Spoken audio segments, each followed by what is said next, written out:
সাথে আছি এই বিষয়টা তুমি এগিয়ে চলো আমরা তোমার সাথে আছি এই বিষয়টা জিন্দাবাদ এই বিষয়টা জিন্দাবাদ এই বিষয়টা জিন্দাবাদ এই বিষয়টা তুমি এগিয়ে চলো আমরা তোমার সাথে আছি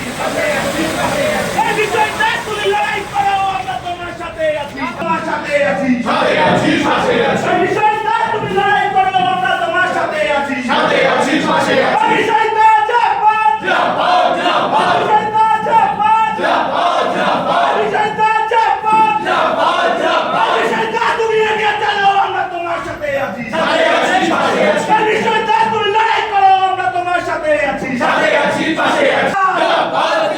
এই বিষয়টা জিন্দাবাদ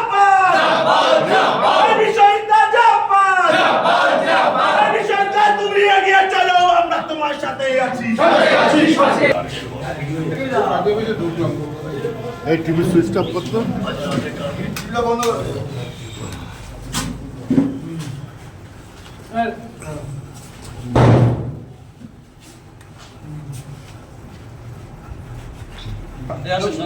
চলে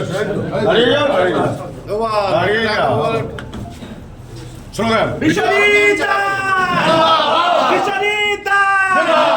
বিশ্বজিৎ পুনরায় বনগাঁ সাংগঠনিক জেলা তৃণমূল কংগ্রেসের সভাপতি হিসেবে আপনাকে মনোনীত করেছে দল, কেমন লাগছে কি বলবেন? কাজটা আমি বিগত 22 সাল থেকে করছি। আমি কৃতজ্ঞ বাংলার মুখ্যমন্ত্রী মমতা বন্দ্যোপাধ্যায় এবং সর্বভারতীয় সাধারণ সম্পাদক অভিষেক বন্দ্যোপাধ্যায়ের কাছে, যে পুনরায় আমার প্রতি আস্থা রেখেছেন। আমি নিশ্চিতভাবে আরও বড় দায়িত্ব, যে আগামী 26 সালে বিধানসভা নির্বাচন, বনগাঁ মহকুমায় আমাদের একটি সিটও ছিল না 21 সালে, সেখানে একটা উপনির্বাচনে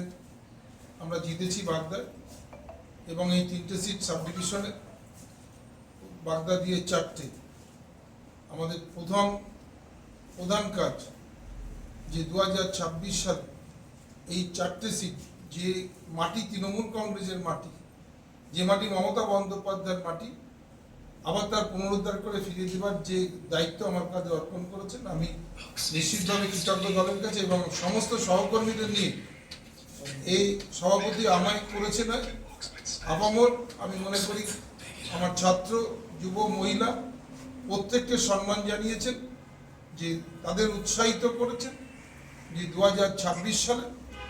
তৃণমূল কংগ্রেসকে তার মাটি পুনরুদ্ধার করবার দায়িত্ব দিয়েছেন। এবং দায়িত্ব আমি সঠিকভাবে পালন করে দলের আস্থা, বিশ্বাস, মর্যাদা